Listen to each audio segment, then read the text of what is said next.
Hi, I'm Joe Dante for Trailers from Hell. We're going to take a peek into the private lives of Adam and Eve.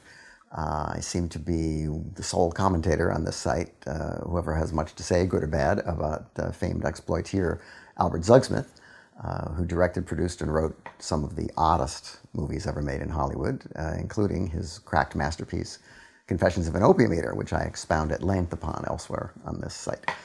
In 1963, Al wrote a book, How to Break into the Movies. It's actually a pretty accurate rendition of how you could get into a business that no longer exists.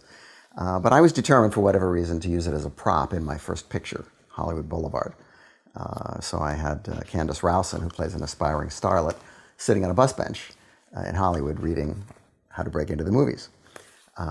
However, because the picture was co-directed by Alan Arkush, I didn't shoot that shot. I was busy elsewhere. And Alan and Candace were on their own at Hollywood Boulevard. And when he shot the scene, she was covering up the author's name, thereby killing my first attempt at a Hollywood in-joke. But speaking of jokes, here's the trailer for The Private Lives of Adam and Eve. You are here at the creation of the world, a scene never before filmed.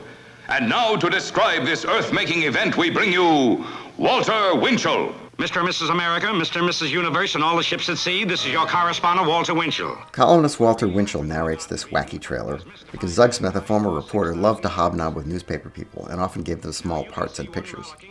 After a bizarre, dare we say auteurist, producing career that ran the gamut from Invasion USA to Touch of Evil, this was Zug's first outing as director, sharing duties with Mickey Rooney, with whom he made 2 other pictures. His usual B-level all-star cast features his muse, Mamie Van Doren, who made 7 pictures with him, as Eve, with Martin Milner as Adam, in a series of Spectacolor dream sequences in an otherwise black-and-white film, in a plot seemingly cribbed from Steinbeck's The Wayward Bus. A bunch of disparate passengers take refuge from a storm in a church and fantasize about the Garden of Eden, where loudmouth salesman Rooney and his sexy wife Faye Spain transform into Satan and Lilith to try to seduce our innocent protagonists.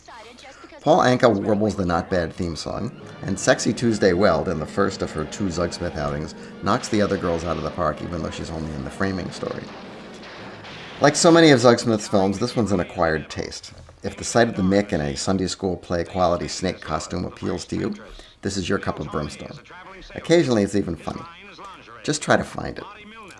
By the mid-60s, Zugsmith was doing stuff like The Incredible Sex Revolution, the only known adaptation of Psychopathia Sexualis.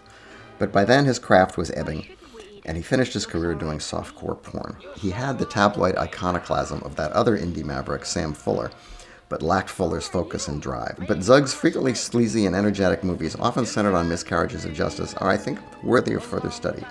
The Catholic Legion of Decency, never known for its sense of humor, condemned The Private Lives of Adam and Eve, which may have secretly pleased Zugsmith, but effectively ended his career at Universal.